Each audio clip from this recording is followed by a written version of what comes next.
benar-benar powernya atau energinya itu sangat kuat. Saya bilang begitu. Yang kedua saya lihat walaupun dia hanya diem, dia itu kok kayak berapa senti itu melayang di udara. Kayak gitu. Terus Romo Argo cuma bilang nanti suatu saat pasti ada. Kayak gitu. Sudah kelihatan banget. Jadi kulitnya itu pucat. Kulitnya itu pucat. Terus bibirnya ini entah kenapa menghitam. Terus matanya itu kayak menguning. Kayak gitu. Dan ya ini ada udah air liur udah netes kemana-mana lah. Kayak gitu. Yang kemudian saya ngerasa bahwa ini itu bukan entitas yang sembarangan itu. Dia ngucapin bahasa yang saya nggak ngerti, yang mungkin asing gitu, asing kayak gitu.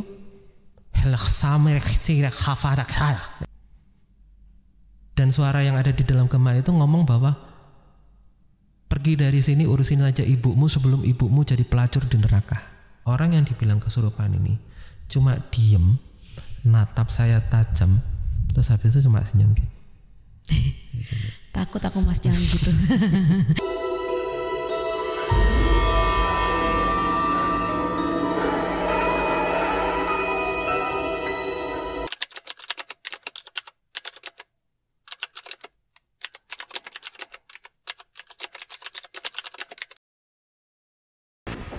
Halo, apa kabar semuanya? Masih ingat sama aku? Aku adalah Putri. Jadi sekarang aku adalah host cabutan karena semua om-om itu pada ingkar janji. Mereka semua pada sibuk, jadi aku dijerumuskan di sini, ya kan? Di Kita Mau Cerita, segmen cerita kamu. Apa kabar semuanya? Om Bre, Tante Bre. Meskipun aku host cabutan, tapi akan mengawal Mas Yus. Mas Yus apa kabar? Baik, terima kasih sudah diundang. Mengawal cerita-cerita Mas Yus dan akan menemani Mas Yus menceritakan cerita-cerita yang wow.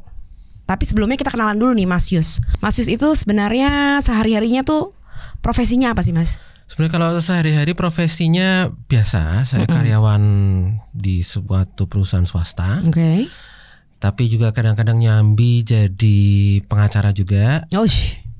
Dan sebenarnya juga menjadi ada sambilan lain yaitu praktisi supranatural. Wah, side jobnya menarik. Om Bre, Tante Bre. Terus Mas, kalau sebagai praktisi supranatural, karena kita di Kimata berarti kita ceritanya yang itu aja deh. Oke. Ya, kita. Baik. Nah, jadi gini ceritanya. Terima kasih sudah diundang ke Kimata ya. Oh, terima kasih loh kita. Tadinya, jadi ini channel horor ya? Ini channel horor dan and the gang. Okay. Bukan channel spiritual ya. Kalau channel spiritual namanya Kita Mau Bertapa nanti. Bisa mungkin bikin segmen baru. Oke, kalau mungkin saya mau kali ini mau cerita khusus untuk Om Bre, Tante Bre yang ada di Kimata ini, cerita yang mungkin belum pernah didengar atau belum pernah diangkat gitu. Ini cerita waktu dulu. Mungkin saya mengawalinya waktu saya mungkin dari lulus kuliah gitu ya. Jadi lulus kuliah itu kebetulan dulu kuliah itu di Fakultas Hukum gitu. Dan setelah lulus dari Fakultas Hukum seperti biasa, seperti layaknya anak-anak di negeri ini agak sulit mencari pekerjaan gitu ya. Gitu. Jadi hampir kurang lebih 4 bulan, 5 bulan gitu belum dapat kerjaan gitu. Dan akhirnya ya karena kondisi kepepet seperti itu ya mencoba mendekatkan diri pada Tuhan gitu. Dengan harapan doanya terkabul dan kemudian bisa dapat pekerjaan gitu. Karena sering ke tempat ibadah, kebetulan saya ibadahnya waktu itu di gereja, sering gitu ikut yang namanya mudika gitu. Nah, apa itu Mas? Mudika itu muda-mudi Katolik gitu. Nah di situ kemudian ternyata juga sering ikut kegiatan rohani lainnya seperti doa bersama, meditasi bersama dan lain sebagainya gitu. Dan memang teman-teman yang ada di lingkungan Mudika itu tahu kalau kebetulan saya itu memang dari kecil itu punya kemampuan indera keenam yang lumayan tajam gitu. Lumayan tajam. Karena waktu kecil, sebenarnya bukan waktu kecil, waktu bayi itu pernah saya itu mati suri. Gitu. Jadi baru lahir, kebetulan usia kandungan waktu itu 7 bulan, itu baru lahir jam 5:55 itu. Dan sekitar jam 6:15 itu dinyatakan sama dokter nggak ada. Itu karena jantungnya sudah berhenti, terus membiru semua, dan pada waktu itu dinyatakan sudah nggak ada. Dan ternyata setelah dibawa pulang ke rumah, dipersiapkan untuk dimandikan, itu kurang lebih sekitar 7:20 itu begitu disiram air untuk dimandikan itu bangun lagi.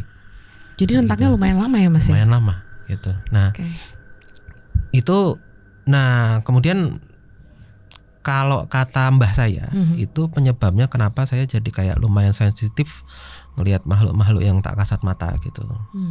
Nah, terus itu baru nyadar ya sekitar 6 sampai umur 12 tahun itu perjuangan banget karena memang itu udah sangat mengganggu gitu. Bahkan sempat itu divonis skizofrenia gitu. Dan untungnya waktu itu vonis skizofrenianya dibatalkan karena satu dan lain hal, akhirnya bisa ya ternyata bisa membuktikan bisa hidup normal sampai sekarang kayak gitu. Bisa sekolah, kuliah dan lain sebagainya, tapi juga dengan sambil membawa kemampuan atau mungkin bisa dibilang ya indera keenam yang mungkin nggak semua orang mungkin punya gitu ya kayak gitu. Jadi teman-teman kembali lagi ke tadi, teman-teman di lingkungan kelompok pemuda Katolik itu tahu gitu kalau saya punya indera keenam, dan saya sempat dinotis sama ada pengurus gereja, kalau kita bilang namanya bruder itu di sana, bruder gitu, tahu gitu kok ini kayaknya beda kalau ngobrol tentang hal-hal yang nggak kelihatan gitu, cepat gitu nyambungnya. Terus kalau misalnya itu dikaitkan sama mungkin spiritual dan lain sebagainya, itu juga cepat nyambungnya gitu. Dan suatu ketika karena bruder ini tahu saya belum kerja, saya ditawarkan gitu. Ini coba ada yayasan katanya, yayasan silahkan melamar di sini gitu. Nanti saya rekomendasikan supaya dirimu itu bisa masuk kerja di sini gitu. Seneng dong gitu kan. Wah, lagi butuh kerjaan, kebetulan ada yang ngasih kerjaan gitu. Paling enggak jadi pengangguran lah gitu. Jadi walaupun jadi apa saja waktu itu ya udah kita, yang penting bukan ngelamar di perusahaan yang akhirnya suruh jualan panci gitu. Akhirnya kita daftar. Nah kebetulan pada waktu itu disuruh ikut tes gitu. Disuruh ikut tes dan dikasih tahu namanya Yayasan Karya Tuhan namanya. Ya gitu, Yayasan Karya Tuhan. Nah waktu itu disuruh tes di sebuah kampus di Yogyakarta. Jadi ini ceritanya waktu itu di Yogyakarta. Itu sekitar tahun 2006 lah, 2006 2007 waktu itu. 2006 saya kemudian udah ngirim lamaran apa segala macam, disuruh ikut tes. Nah ternyata banyak juga yang ikut tes waktu itu, sekitar 30 orang waktu itu. Nah uniknya pada waktu tes gitu, itu ada sekitar, saya lihat waktu itu 3 orang pakai baju imam gitu, imam Katolik ya, romo, pastor gitu. Situ saya cukup tertarik. Bukan karena busananya yang putih, tapi mereka pakai cincin yang kemudian ada lambangnya itu. Saya ingat banget, bagus banget pokoknya gitu lambangnya. Dan itu semua seragam gitu. Seperti apa tuh Mas lambangnya? Jadi kayak ada tulisan P terus tengahnya X gitu. Itu lambang tersendiri sebetulnya artinya, tapi saya nggak bisa jelaskan di sini. Dan kemudian diucapkan salam pembuka, selamat datang dan lain sebagainya. Lalu kita semua disuruh mengerjakan soal tes, soalnya cuma 1. anehnya waktu itu soal tesnya itu cuma nyuruh kita menggambar. Waktu itu mikirnya, oh iya, mungkin kalau psikotes itu kan juga ada ya, yang namanya gambar gitu, mungkin gambar pohon, gambar orang, gambar rumah kayak gitu. Mungkin ini salah satu tes. Cuma waktu itu tesnya adalah kita disuruh menggambar iblis yang namanya Lucifer. Kayak gitu. Nah ini mikir jadinya, loh kok disuruh gambar kayak gini kayak gitu. Tapi ya sudah kayaknya. Nah yang lain itu saya lihat langsung aja gitu. Sedangkan saya yang kayak masih kebingungan ini maksudnya apa, ya udah saya gambar gitu. Gambar tapi itu sesuai sama apa yang saya coba proyeksikan yang ada di dalam batin gitu. Kira-kira gambar kayak gini. Terus selesai gambar kurang lebih 17 menit hasil gambar saya kumpulkan, saya keluar gitu. Nah setelah selesai gitu dikasih tahu jangan langsung pulang dulu. Karena nanti ini katanya habis ini ada lanjutan wawancara gitu. Ya sudah, saya ikuti. Ternyata setelah semua selesai gambar, semua selesai keluar, ada coffee break. Terus beberapa teman-teman habis itu dipanggil 2 orang, 3 orang gitu, langsung masuk ke ruangan. Mungkin diwawancara barengan atau gimana gitu. Suruh masuk 2 orang, 3 orang. Nah pas kebetulan saya sendirian. Gitu. Nah ini mulai agak spesial ya. Saya sendirian, saya disuruh masuk, langsung dihadapkan sama tim panelis gitu ya, romo-romo itu tadi gitu. Terus saya ditunjukin gambar saya gitu. Kenapa kamu gambar kayak gini? Gitu. Jadi memang waktu itu saya gambar yang namanya Lucifer itu cuma cowok, ganteng, biasa, kayak laki-laki biasa pada umumnya tapi cakep. Gitu, cakep. Kebetulan saya memang bisa sedikit gambar lah gitu. Saya kasih gambaran dia pakaiannya rapi, hitam, tapi tatapannya tajam gitu. Gitu. Terus saya langsung saya jawab aja kayak gitu. Sepengetahuan saya yang namanya Lucifer itu malaikat yang jatuh gitu. Malaikat yang diusir Tuhan dari surga karena dia punya pride, punya semacam keinginan ingin menyamai Tuhan, sehingga kemudian dia diusir dari surga dan akhirnya dia disebut fallen angel, dia jatuh ke bumi. Saya bilang kayak gitu. Terus habis itu yang lain pada lihat-lihatan, saya ditunjukin itu gambar-gambar yang lain gitu. Ditunjukin gambar-gambarnya, ternyata gambar-gambar yang lain itu pada gambar Lucifer itu yang bangsanya kayak tipikal ada bertanduk, bertaring, kukunya tajam, kulitnya merah dan lain sebagainya, model-model kayak Hellboy gitu, pegang trisula dan lain sebagainya. Sedangkan saya beda sendiri kayak gitu. Terus mereka bilang penjelasanmu itu lebih akurat. Dia bilang kayak gitu. Kalau secara kebatinan spiritual ya memang penjelasannya seperti itu. Karena memang yang namanya Lucifer itu dia Tuhan tidak pernah mengutuk dia menjadi suatu bentuk yang menyeramkan, suatu bentuk yang jelek dan lain sebagainya. Tapi Tuhan hanya mengutuk sifatnya, gitu. Jadi secara bentuk penampakan sebenarnya dia tidak berbeda dengan para malaikat yang lain, kayak gitu. Di situ saya mendapatkan, oh ternyata kok bener ini jawaban saya. Nah setelah itu kemudian saya dikasih tunjuk. Ini pertanyaan berikutnya. Ini kami kasih ada video. Silahkan lihat videonya. Nanti kami akan ajukan pertanyaan setelah 3 video ini kita lihat sama-sama kayak gitu. 3 video akhirnya itu muncul. Saat videonya ternyata video orang kesurupan. Kayak gitu.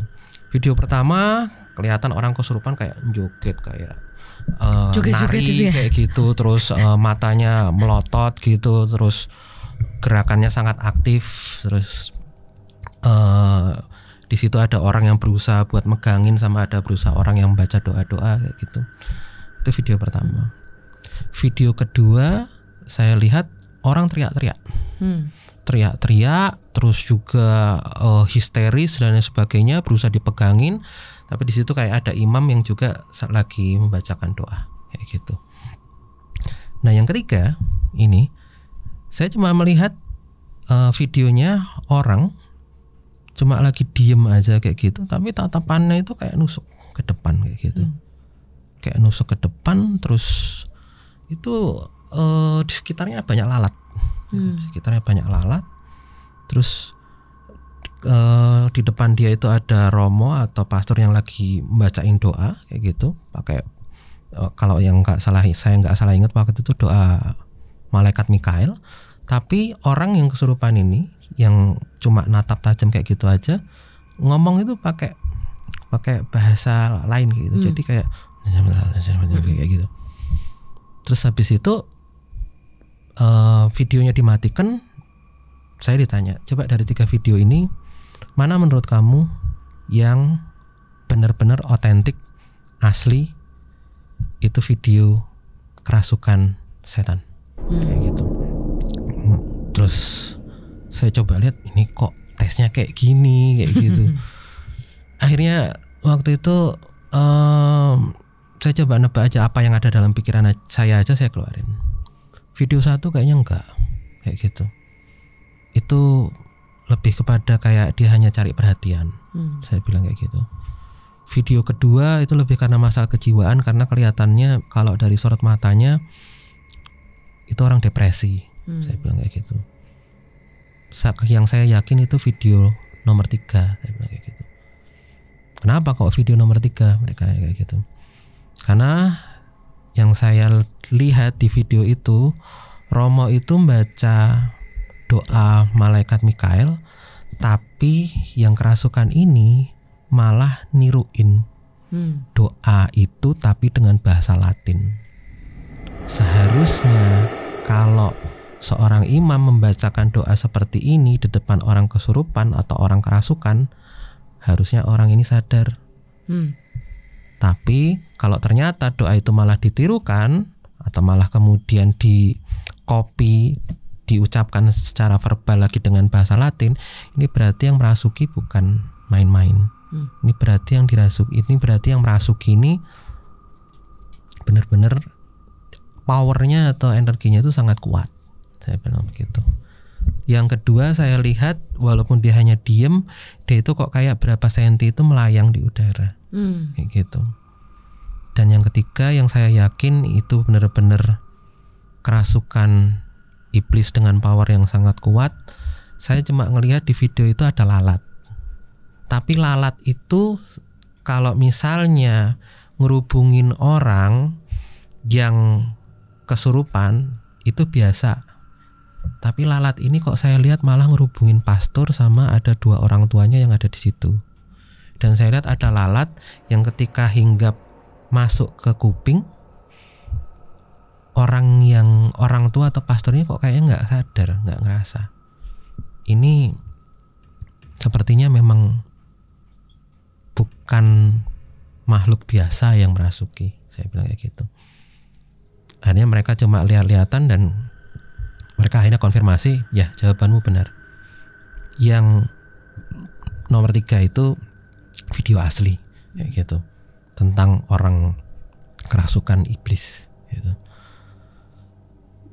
Lagi-lagi kemudian mereka bilang, ini kamu sebenarnya dapat kemampuan ini dari mana? Dia bilang. Akhirnya saya cerita waktu dulu masuk kecil saya pernah dikira skizofrenia dan lain sebagainya. Dan akhirnya mereka paham bahwa memang pada dasarnya ada bakat yang disebut bakat mistik kalau istilah mereka. Dan ini yang memang nggak dimiliki oleh semua orang. Sampai di titik itu saya sempat ditawari, kamu tertarik nggak jadi Romo? Kata kayak gitu. Kaget dong saya. Saya bilang, aduh saya nggak ada kepikiran untuk itu kayak gitu. Akhirnya mereka bilang kayak gini, kita ada sebuah yayasan kayak gitu. Dan memang yayasan ini lebih kepada untuk pelayanan umat kayak gitu, untuk agama.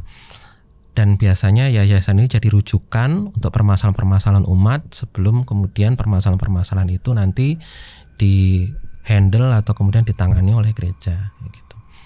Dan salah satunya permasalahan yang dihadapi, yang biasa ditangani itu adalah permasalahan tentang kerasukan kayak gitu. Ya saya bilang yang tadinya saya tahu memang saya kerja hanya untuk di yayasan. Dan itu ditawarkan oleh bruder di tempat saya. dan memang nggak ada penjelasan bahwa saya harus jadi romo atau bagaimana kayak gitu. Mereka bilang ya sudah, kalau misalnya memang begitu, ini sebenarnya terbuka untuk awam. Tapi sangat sayang kalau misalnya kamu punya bakat seperti itu disia-siakan kayak gitu. Tapi ya nggak apa-apa kalau misalnya memang kamu pengen nyoba kerja di yayasan, ya nanti kita bisa sediakan tempat kayak gitu. Tapi memang ada suatu waktu dirimu memang harus membantu para imam atau para romo kalau misalnya ada permasalahan-permasalahan yang sifatnya lebih kepada fenomena-fenomena yang tidak bisa dijelaskan kayak gitu. Nah itu yang kemudian akhirnya itu singkat kata akhirnya saya diterima masuk ke yayasan itu. Cuma ya memang kalau permasalahan yang hadir ya kalau misalnya yang kita terima kebanyakan permasalahan umat seperti kayak misalnya permasalahan rumah tangga, permasalahan tentang mungkin istilahnya apa keimanan dan lain sebagainya. Tapi jarang gitu kalau misalnya ada permasalahan yang menyangkut tentang fenomena-fenomena supranatural atau fenomena-fenomena yang tidak bisa dijelaskan. Memang ada beberapa kali, tapi kemudian itu ya hanya diterima lalu kemudian tidak diteruskan atau kemudian tidak ditanggapi dengan secara apa ya, secara mungkin praktek-praktek yang sifatnya mistik atau magis juga kayak gitu.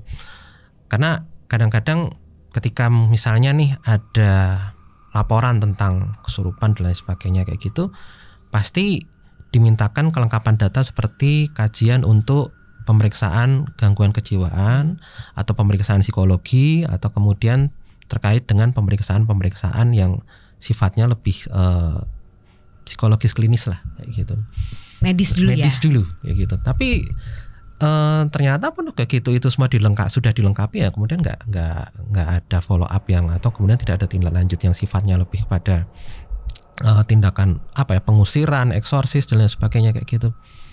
Sampai ya udah akhirnya saya cuma sekitar 2,5 bulan di yayasan tersebut dan akhirnya saya baru tahu kalau karya yang namanya karya Tuhan itu dibahasakan dengan bahasa Latin itu namanya Opus Dei kayak gitu. Jadi ini mungkin saya sempat mikir apakah mungkin ini adalah suatu lembaga yang memang ada kaitannya sama dalam tanda kutip yang diisukan katanya ada konspirasi gereja dan lain sebagainya gitu. Tapi itu kan ceritanya Dan Brown ya. Kalau ini nggak membuktikan juga bahwa yayasan itu walaupun namanya seperti itu ada kaitannya sama Opus Dei atau gimana, itu nggak juga, itu cuma spekulasi saya sebenarnya. Nah yang menarik adalah ketika saya undur diri waktu itu saya undur diri sama pimpinan yayasannya namanya Romo Argo waktu itu. Dia bilang nggak apa-apa kalau misalnya memang dirimu ada kesempatan untuk peningkatan karir dan lain sebagainya karena kamu udah keterima kerja di luar Jogja, nggak apa-apa, silahkan dilanjutkan. Tapi kami mohon kalau seandainya nanti sewaktu-waktu ada panggilan dan memang pada waktu itu memang terkait dengan permasalahan-permasalahan atau fenomena supranatural yang harus diselesaikan, mohon kesediaannya ya kayak gitu. Kami sangat butuh orang dengan bakat yang memang nggak biasa gitu katanya. Oh ya sudah, saya bilang kayak gitu. Tapi buktinya toh sampai dengan selama ini belum ada tindakan atau kegiatan seperti itu. Terus Romo Argo cuma bilang nanti suatu saat pasti ada kayak gitu. Nah akhirnya itu sempat lama, itu selang kurang lebih hampir saya lupa sampai 5 atau 7 tahun itu saya selesai dari yayasan itu, saya pindah ke Jakarta, saya kerja begitu. Sempat itu hubungan saya juga masih lumayan baik sama teman-teman saya yang ada di yayasan, artinya masih kontak gitu. Sampai kemudian jadi ini singkat cerita suatu sore gitu. Kebetulan saya lagi nungguin ibu saya di rumah sakit. Ibu saya waktu itu sedang sakit stroke. Gitu. Sedang sakit stroke dan sore-sore itu sekitar jam 4 gitu. Saya dihubungi sama salah satu teman yang dari yayasan, dia bilang Mas nanti ada teman dari Bandung mau calling gitu. Bandung mau calling, nanti minta tolong dibantu asistensi untuk pembersihan dan pengusiran gitu.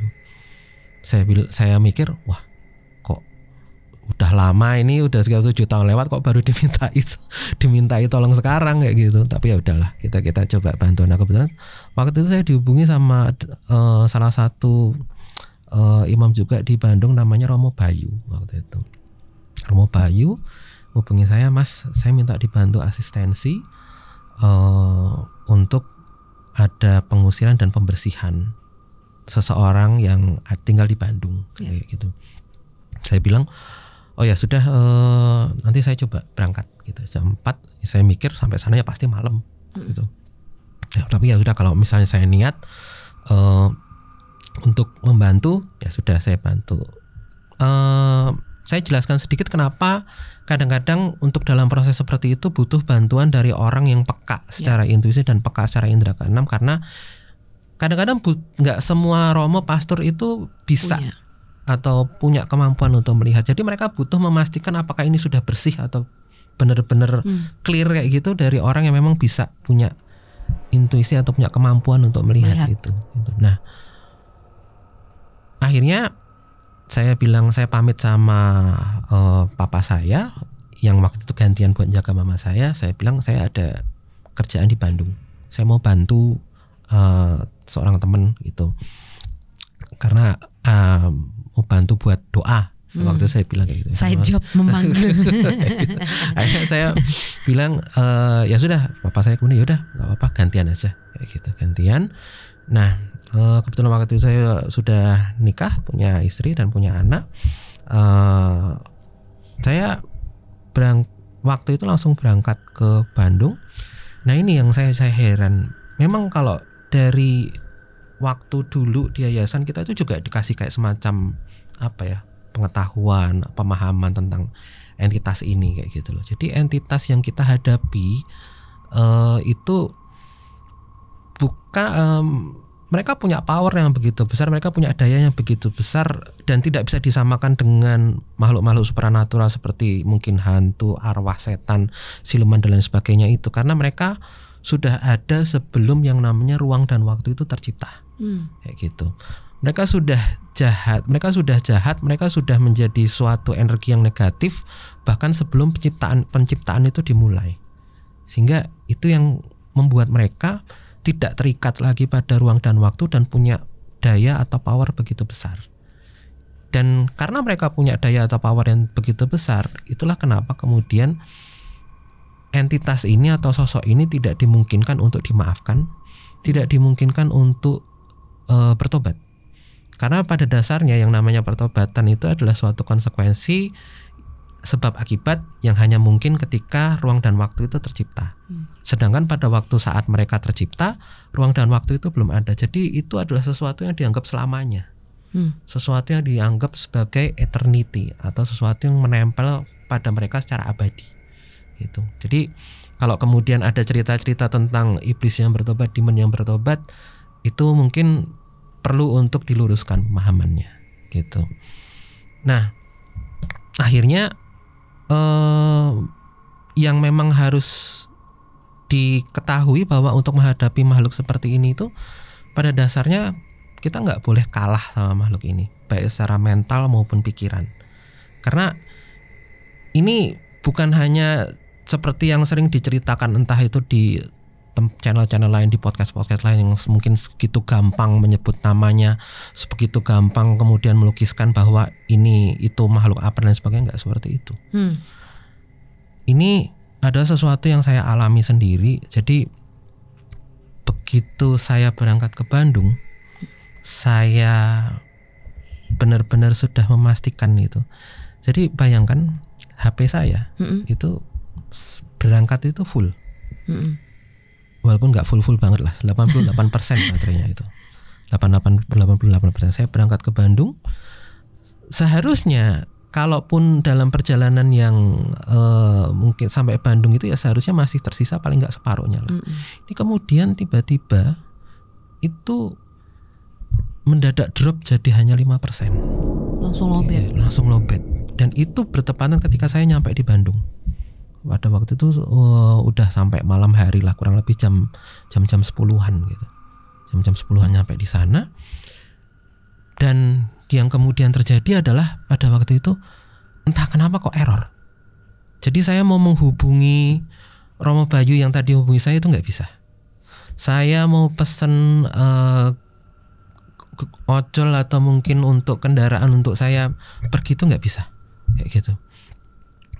Dan itu memang udah dikasih tahu sebelumnya. Ini kamu kalau menghadapi seperti ini itu intinya cuma kesungguhan dan kekuatan niat kamu yang bisa menolong, kayak gitu.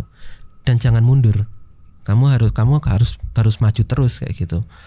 Dalam kondisi seperti itu, ya mau nggak mau saya cuma bisa minjem HP orang dan saya cuma bisa nanya-nanya kalau seandainya ini ke sini, karena saya benar-benar buta itu di Bandung gitu. Saya cuma bisa nanya-nanya kalau misalnya mau ke arah sana itu lewat mana, saya ke arah sana lewat mana, dan itu kemudian saya nanya-nanya orang. Dan itu kebetulan kok ada beberapa orang yang mau membantu saya sampai akhirnya saya, karena saya nggak tahu waktu itu si Romo Bayu ini di mana, saya hanya bisa datengin paroki tempat Romo ini berada. Dan di situ kemudian habis itu diantar untuk sampai ke tempat Romo Bayu ini berada. Sampai di tempat Romo Bayu, HP saya tiba-tiba itu udah mati total. Udah mati total. Ya mungkin juga karena baterainya habis, dan waktu itu saya mau cas nggak bisa. Sebesar itu kekuatannya. Nah, ini saya masih belum berpikir bahwa ini adalah akibat dari peristiwa atau dari fenomena kesurupan ini atau kerasukan ini. Entitasnya tadi ya. Masih berpikir bukan dari pengaruh entitas ini gitu. Sampai akhirnya saya ketemu Romo Bayu megang tangan saya.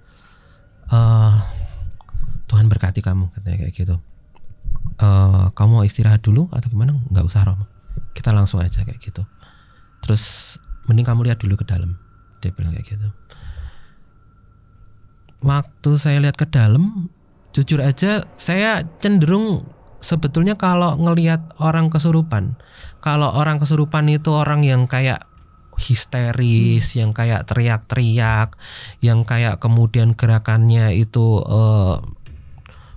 brutal atau kemudian gerakannya kesana sini, itu saya malah nggak takut kayak gitu. Tapi saya lebih takut kalau kemudian orang yang dibilang kesurupan ini cuma diem, natap saya tajam, terus habis itu cuma senyum gitu. Takut aku Mas, jangan gitu.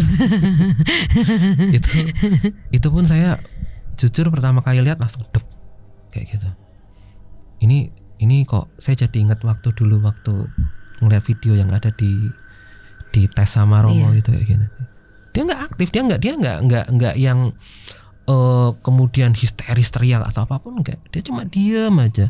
Saya jalan dari pintu arah depan ke kiri ke kanan diikutin aja sama dia. Diikutin bener-bener nggak lepas pandangannya kayak gitu. Dan sudah kelihatan banget, jadi kulitnya itu pucat. Kulitnya itu pucat, terus bibirnya ini entah kenapa menghitam, terus matanya itu kayak menguning. Kayak gitu. Dan ya ini ada udah air liur udah netes kemana-mana lah kayak gitu. Terus saya coba deketin kayak gitu. Tahu-tahu dia ngomong gini ke saya, gimana Mas, HP-nya udah bener belum? Kayak gitu. Padahal saya belum pernah ketemu dia, belum pernah ngomong sama dia. Saya benar-benar baru tahu dia saat itu. Tapi dia kok udah bisa ngomong kayak gitu. Terus di situ saya jadi kayak apa ya, kayak mau marah, kesel atau gimana, tapi tahu-tahu sama Romo Bayu itu dipegang di belakang, jangan kepancing, kayak gitu, jangan kepancing, kamu harus bisa mengendalikan. Ini yang namanya pertempuran rohani, dia bilang kayak gitu. Kalau kamu kepancing, buyar semua. Kita cuma bisa fokus, usaha doakan gimana caranya sampai kemudian iblis ini keluar kayak gitu. Kalau dalam prosedur untuk eksorsis biasanya itu kita lewat peralatan-peralatan yang disiapkan kayak misalnya air suci, minyak suci, kemudian ada medali, ada medali Santo Benedictus waktu itu, kemudian ada sigil juga, kemudian ada ya seperti rosario dan lain sebagainya, itu dipersiapkan. Itu kalau dalam istilah kita adalah benda-benda relikui. Nah, benda-benda relikui ini yang punya daya untuk membantu kita supaya kalau itu kita tempelkan ke badan orang yang kesurupan, ini jadi kayak seperti bara api yang membuat iblis yang ada di dalamnya itu kepanasan gitu. Sambil kemudian kita bacakan doa. Doanya itu biasanya adalah doa kepada malaikat pelindung Santo Mikael, para malaikat, archangel dan lain sebagainya, plus juga doa-doa liturgi yang biasanya. Dan pokoknya intinya sampai kita dapatkan atau kita minta dia menyebutkan namanya siapa. Dan ketika namanya disebutkan, maka kita akan doa minta ke Tuhan supaya iblis dengan nama ini itu dikembalikan ke alamnya gitu. Jadi memang itulah kenapa sebutannya pengusiran, bukan pemusnahan, bukan istilahnya penghancuran, tapi eksorsis itu adalah pengusiran, karena apa yang ada di dalam ini memang hanya untuk dikeluarkan kemudian untuk diusir gitu. Dan dalam pemahaman yang atau keyakinan yang kita percaya bahwa setiap nama yang ada itu diberikan oleh Tuhan langsung.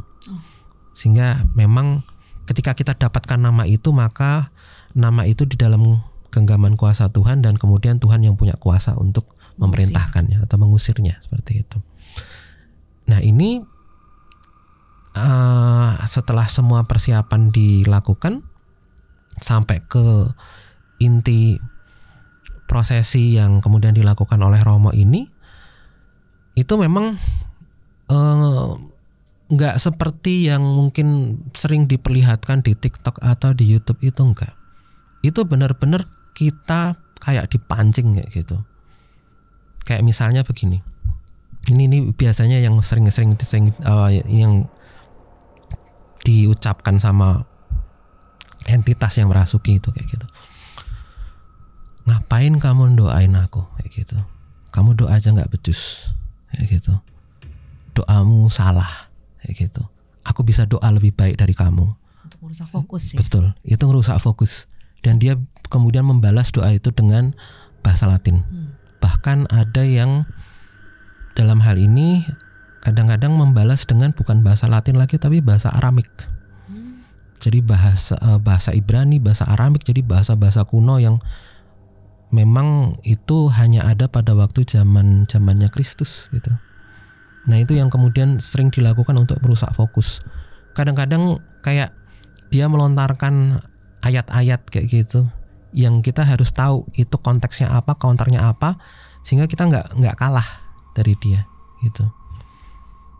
Yang kemudian saya ngerasa bahwa ini itu bukan entitas yang sembarangan itu. Dia ngucapin bahasa yang saya nggak ngerti, yang mungkin asing gitu, asing kayak gitu, kayak gitu.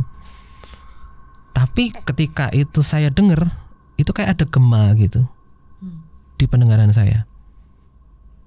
Dan suara yang ada di dalam gema itu ngomong bahwa pergi dari sini, urusin aja ibumu sebelum ibumu jadi pelacur di neraka. Jadi dia tahu ibu saya sedang sakit. Dan itu benar-benar ngerusak fokus, karena saya jadi khawatir keselamatan ibu saya gimana. Dan itu hal yang biasa terjadi ketika kemudian mereka dengan sinis berkata bahwa kamu nolong orang ini tapi kamu nggak peduli sama keluargamu. Kamu nolong orang ini tapi kamu nggak peduli sama keselamatan keluargamu. Itu udah ngerusak fokus.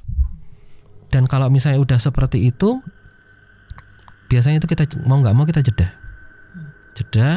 mundur sebentar. Biasanya kemudian kita coba fokus lagi.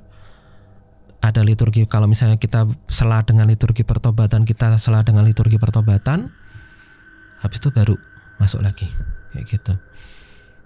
Dan itu biasa kalau yang namanya proses kayak gitu bisa sampai bahkan mungkin sampai subuh, sampai 6 jam kayak gitu, sampai 7 jam itu biasa kayak gitu. Dan hal-hal yang tadi saya ceritakan itu pada dasarnya adalah hal-hal yang biasa terjadi dialami oleh para imam dan para orang-orang yang melakukan praktek eksorsis.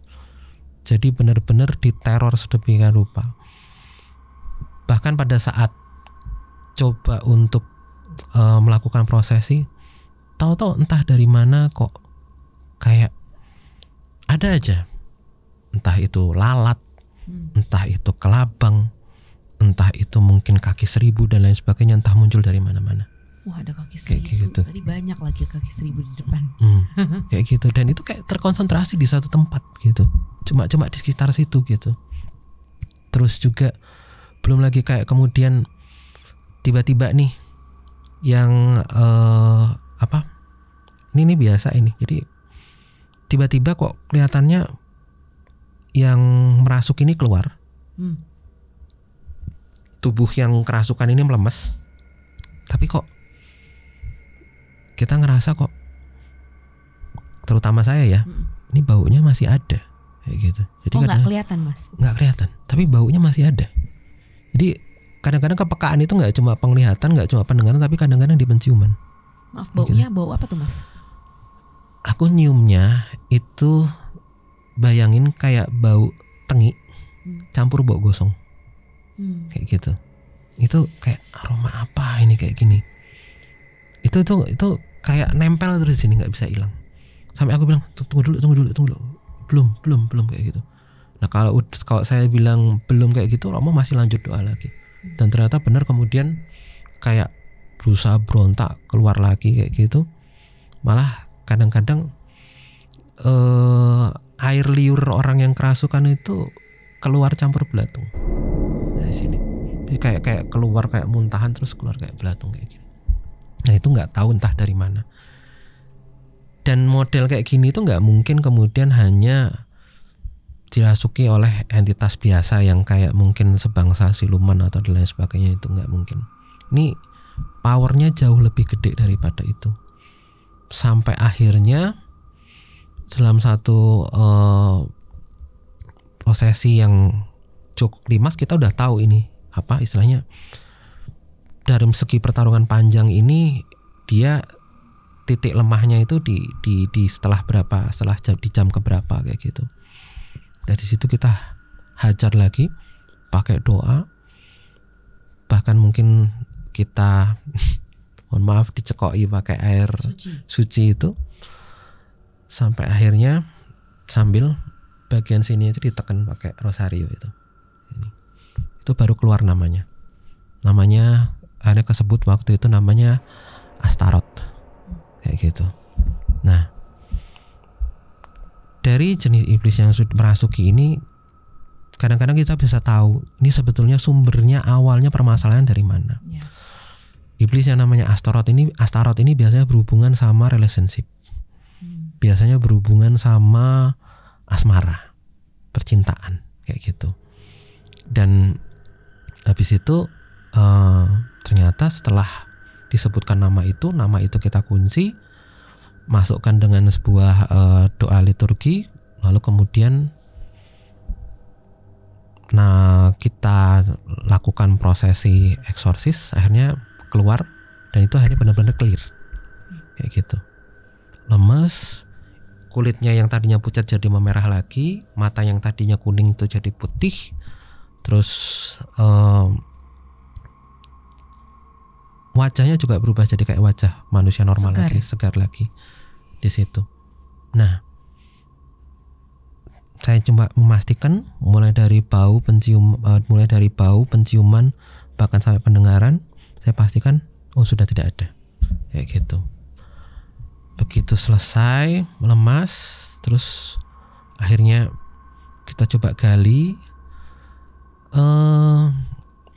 Ibunya ini cerita kayak gitu, awalnya gimana kok pasien yang kerasukan ini momentumnya kenapa kok bisa sampai akhirnya kesurupan. Ternyata memang cewek ini yang kerasukan ini, perempuan ini, dia baru saja kehilangan kehilangan pacarnya. Jadi pacarnya ini kayak mengkhianati dia lah gitu. Mengkhianati dia, kabur sama mutusin dia karena cewek lain, kemudian dia juga jadi dendam, dia jadi depresi. Nah, dalam proses depresi itu ternyata ada yang masuk setelah itu. Itu biasanya dari situ dari batin atau jiwa yang bolong itu entitas-entitas itu bisa masuk. Kalau yang kemudian biasanya depresi karena masalah harta, masalah keuangan, masalah ekonomi, itu biasanya kemudian yang masuk ke sini itu namanya Baal. Belial, Baal kayak gitu. Itu biasanya pengaruh sama kekayaan kayak gitu. Kalau kemudian itu berkaitan dengan kebanggaan secara kebanggaan untuk keyakinan, kebanggaan untuk sebuah agama dan lain sebagainya, itu biasanya diabolos atau satan itu sendiri, atau bahkan mungkin yang namanya Lucifer itu sendiri, karena Lucifer itu perlambang pride, lambang kehormatan.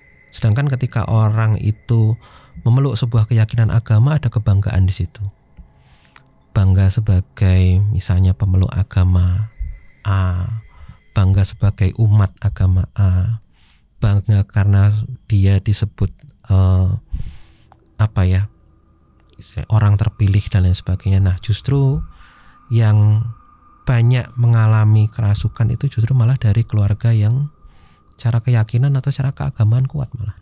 Oh, bukan karena dia malah kurang imannya? Bukan, karena di situ ada pride. Jadi kalau beragama tapi dasarnya itu pride, bukan kerendahan hati, sombong gitu ya, kesombongan diri, itu malah ada yang pasti merasuki itu, gitu. Nah, ini yang mungkin nggak banyak orang ketahui, gitu. Kalau pengalaman lain misalnya yang nggak sama Romo gitu, pernah nggak Mas sendiri gitu? Kalau yang nggak sama Romo biasanya malah sendiri, atau kalau yang sama Romo biasanya malah itu kaitannya bukan sama entitas yang bukan sama entitas yang sifatnya iblis atau sifatnya devil ini. Apa itu? Tapi ini lebih kepada entitas-entitas pengganggu yang levelnya masih, kalau istilah kita energi kosmik dunia. Kayak gitu. Bangsanya mungkin siluman, arwah, atau mungkin dari hantu jalanan dan lain sebagainya. Levelnya di bawah. Levelnya di bawah yang sebetulnya ini hanya bisa mengganggu pikiran, tapi tidak bisa mempengaruhi dalam konteks fisik. Gitu. Sedangkan mungkin kalau entitas yang tadi itu bisa mengganggu secara fisik. Itu bisa mempengaruhi secara alam realitas manusia. Buktinya yang tadi sampai matiin HP, yang kemudian bikin baterai itu drop dan lain sebagainya, sampai kemudian sampai tahu. Bahkan ada juga pengalaman itu GPS-nya sampai error. Jadi tadinya udah mengarahkan sih, tahu-tahu dibelokin. Ya mungkin kalau bisa mungkin sinyalnya error dan lain sebagainya, tapi kok ini kayaknya muter-muter gitu, nggak nyampe-nyampe gitu. Padahal sebenarnya rumahnya itu hanya dekat di sini. Tapi itu iblis ya? Ya. Itu kadang-kadang dipengaruhi sama energi-energi seperti itu gitu. Bahkan kadang-kadang nih pernah suatu kejadian juga gitu. Harusnya saya sudah berdiri di depan rumah yang saya datangi, tapi kemudian rumah itu kayak nggak kelihatan. Nih gitu. Rumah itu kayak bentuknya itu jadi kayak rumah lain aja gitu. Dan orang yang kemudian berusaha menemui saya untuk ketemu saya di depan rumah itu nggak ngelihat saya. Jadi kayak ada sesuatu yang nutupi kayak gitu. Nah, itu jelas bukan entitas, kalau dalam kita sih, kalau istilah kita bukan energi kosmik atau roh-roh dunia, tapi itu seperti roh-roh yang malah mungkin asalnya dari luar dunia ini, gitu loh. Kalau yang mungkin saya tangkap sih seperti itu. Kalau yang dari roh-roh dunia itu, jadi kalau cara pengusirannya bagaimana tuh Mas? Nah, kalau yang roh-roh dunia ini biasanya lebih kalau saya sih malah lebih mudah ya. Kenapa? Satu, fokus di mata. Mata itu kita gimana caranya itu kemudian nggak kita tutup pakai telapak tangan. Karena mata itu kan jendela jiwa. Mata itu kita tutup, habis itu kita berikan yang namanya terapi ayat. Dengan keyakinan atau doa-doa yang kita ketahui, itu kita doakan. Tapi yang jelas sebelum itu dilakukan, dia harus dipindahkan dulu ke tempat yang berbeda dari tempat sebelumnya. Karena biasanya orang yang kesurupan itu berhubungan sama lokasi awal atau lokasi tempat yang dia ada sebelumnya. Gitu. Itu kalau perbedaannya, dan mereka nggak bisa mempengaruhi kayak benda, gadget dan lain sebagainya, itu nggak bisa. Dan nggak tahu background tentang kita, dan kemudian nggak sampai kemudian nanyain kita gimana kabar orang tuamu yang masih stroke, gimana kabar anak istrimu di rumah, kira-kira selamat nggak dan lain sebagainya, nggak ada ya gitu. Nggak sekuat itu ya Mas? Nggak sekuat itu gitu. Dan itu lumayan sering untuk mengusir. Kalau dibilang sering sih enggak sih, karena memang kasus-kasus kayak gitu jarang. Bisa dibilang untuk sampai ke kerasukan yang hebat, sampai dengan makhluk entitas yang kuat ini merasuki, itu juga nggak sembarangan kayak gitu. Karena memang itu biasanya butuh penyelidikan awal kayak gitu. Bahkan kalau bisa dikatakan untuk supaya kasus ini bisa benar-benar ditangani oleh seorang imam atau seorang dalam tanda kutip pemuka agama, itu biasanya harus disertai data-data yang lengkap terlebih dahulu, bahwa memang sudah terjadi fenomena-fenomena supranatural yang cukup intens. Misalnya dia berkata-kata dengan bahasa Latin, atau misalnya ada kejadian-kejadian aneh di sekeliling rumah gitu, atau bahkan mungkin ini ada fenomena-fenomena yang tidak biasa gitu. Kalau saya kadang-kadang gini, jujur, selain dari bau itu, saya pernah itu ada teman saya, ini karena dia mungkin basicnya sama dari kehilangan gitu, dari grief kayak gitu. Saya punya teman cowok kayak gitu, dia habis kehilangan ibunya barusan meninggal gitu, tadinya dia rajin lah ibadah kayak gitu, tiap minggu ke gereja dan lain sebagainya kayak gitu. Nah, suatu ketika saya janjian sama dia kayak gitu, saya tanya dia di mana, dia sebutin tempat di sebuah warung, dan ternyata warung itu ada di seberang gereja gitu. Saya datengin dia di situ, datang ngobrol. Tadinya sih kayak ngobrol biasa gitu, dan kayak nggak ada apa, sampai kemudian satu titik saya kayak ngerasa ini ada satu energi gelap, atau mungkin ada kuasa gelap yang mulai merasuki itu. Ketika tiba-tiba bubaran gereja, lonceng gereja itu bunyi. Orang ini, teman saya ini kayak kelihatan nggak nyaman gitu, kayak nggak nyaman, terus gelisah gitu. Terus saya tanya, kenapa? Saya bilang gitu, nggak apa-apa lah kayak gitu, pindah aja yuk gitu, jangan di warung sini katanya gitu. Oh, sini aja lah, ngapain? Udah pesan juga, aku bilang kayak gitu. Terus sempat saya bilang gini, kamu biasanya ke gereja, kamu biasanya ke gereja, kok ini cuma nongkrong di depan gitu. Tahu-tahu dia jawab gini, ngapain aku ke gereja? Mau ke gereja atau enggak, ibuku juga tetap mati kok gitu. Itu titik saya ngelihat ini udah ada yang mulai masuk ini kayak gitu. Itu saya coba, itu kalau dalam konteks kayak gitu kita udah harus minta bantuan imam kayak gitu. Akhirnya waktu itu saya udah bilang sama muka agama, sama romo waktu itu, didatengin langsung, lakukan sakramen, bener itu muntah langsung muntah, dan muntahnya itu kayak keluar kayak darah hitam gitu. Dan habis itu dia lega. Jadi kuasa itu konteks masuknya sebuah kuasa gelap itu bisa dalam kondisi kayak gitu. Jadi hati-hati kalau misalnya sedih berlebihan kayak gitu, depresi berlebihan, atau kemudian kayak nggak bisa move on dari yang namanya kehilangan dan segala macam, itu kayak buka diri kita untuk dimasuki kuasa-kuasa seperti itu. Atau bahkan ada juga yang dalam hal ini karena kesombongan, dia merasa entitas-entitas itu bisa dikendalikan, entitas-entitas itu bisa untuk dalam tanda kutip dicoba, dimainkan, atau mungkin dia punya keyakinan itu bisa untuk dipraktekkan secara okultisme dan lain sebagainya. Dia membuka diri dan itu benar-benar masuk ke dia. Ada juga yang seperti itu gitu. Nah Mas, ini yang gak kalah menarik dan dari tadi tuh aku penasaran. Dengar-dengar Mas Yus itu punya sekolah Indigo. Indigo School. Indigo School.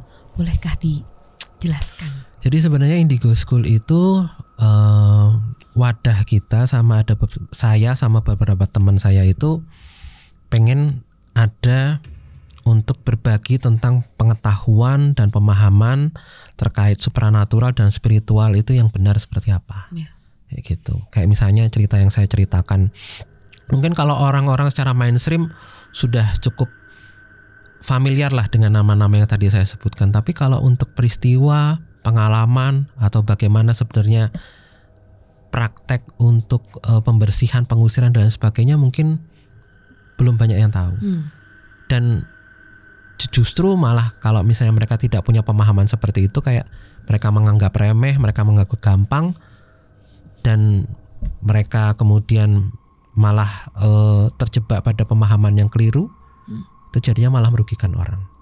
Nah, wadah ini itu kita buat supaya kita bisa berbagi tentang pengetahuan dan sharing mengenai pemahaman-pemahaman yang benar gitu. Mau itu meliputi kajian supranatural dari sudut pandang metafisika misalnya, atau dari sudut pandang spiritual kaitannya sama energi misalnya, atau kaitannya mungkin pemahaman-pemahaman tentang okultisme, secret entity, atau bahkan mungkin tentang black magic juga ada di situ, sehingga tahu bagaimana kalau misalnya ini mengatasinya seperti apa, mengatasi orang kesurupan itu seperti apa, mengatasi orang kena black magic itu seperti apa, atau kemudian membantu orang kalau misalnya dia mengalami gangguan secara energi itu bagaimana, itu bisa kemudian lewat Indigo School ini gitu. Jadi Indigo School ini terbuka untuk semua. Ya, kita nggak hanya dibatasi bahwa orang-orang ini adalah orang-orang yang mungkin gifted ya, tapi bagi orang yang memang pengen belajar, pengen punya pemahaman yang, pengen tahu pemahaman yang benar itu seperti apa, dan pengen tahu sebenarnya dunia supranatural atau dunia spiritual yang mungkin dari sisi praktisi atau dari sisi para pelakunya ini seperti apa, itu yang banyak kita sharingkan atau kita bagikan pengetahuannya di Indigo School. Jadi Indigo School ini di mana, Mas? Ini adalah sebuah bentuk kelas online sebenarnya. Kelas online via Zoom, itu waktunya sekitar 6 bulan kurang lebih. Itu ada 3 tahap. Tahap pertama itu tentang pemahaman dunia spiritual dan supranatural. Pemahaman melalui sudut pandang metafisika, channeling energi, bahkan mungkin tentang tema-tema spiritual awakening, itu tahap pertama. Kemudian tahap kedua itu tentang divinasi, membaca melalui tarot, membaca melalui astrologi, membaca melalui numerologi, human design dan lain sebagainya. Tahap ketiga baru tahap untuk mindfulness atau pengembangan diri, biasanya gitu. Jadi itu materi-materi yang ada di Indigo School, dan harapannya itu nanti jadi semacam perantara atau wadah bagi teman-teman untuk memahami dunia spiritual dan supranatural itu seperti apa sebenarnya. Kayak gitu. Wah, menarik banget. Menarik banget. Berarti itu terbuka buat semuanya, dari semua kalangan, dari dari keyakinan juga, dari semua. Oke. Kita tidak dibatasi oleh keyakinan-keyakinan tertentu, tapi ini sifatnya umum ya. Kita nggak mengacu sama agama, bahkan sebenarnya kita mengedepankan bukan hanya sekedar beragama, tapi kita mengedepankan supaya orang ini bertuhan sebenarnya. Kayak gitu. Om Bre, Tante Bre, tertarik? Aku sih tertarik. Tiba-tiba aku si paling berani tertarik nih. Jadi makasih banget Mas Yus udah sharing ceritanya, seru banget.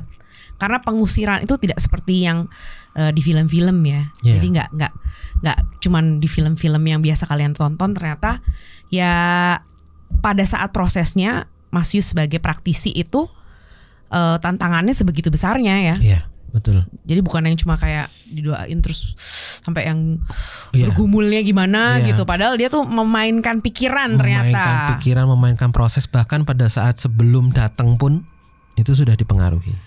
Nah, buat Om Bre, Tante Bre yang mungkin selama ini aku punya kelebihan nih. Tapi terus udah gitu ini mau ngapain ya? Terus kok mengganggu mungkin ya. Terus caranya bagaimana supaya lebih bisa berdamai lah, sejalan gitu. Silahkan langsung ikut bergabung sama Indigo School-nya Mas Yus ya. Terima kasih yang udah nonton sampai sekarang ini. Jangan lupa di like ya kan. Terus komen kalau mau tahu lebih detail atau punya cerita-cerita yang mau di-share. Nanti mungkin Mas Yus bisa bantu untuk memberikan sebuah jalan keluar. Ya kan, bisa langsung ya Mas ya, bisa, nanti ya. Nanti kalau untuk yang tertarik langsung berhubungan dengan Mas Yus bisa DM kita ya, oke? Dan jangan lupa super thanks-nya. Oke. Thank you. Sampai jumpa di Cerita Kamu episode berikutnya. Terima kasih. Bye. Terima kasih Mas.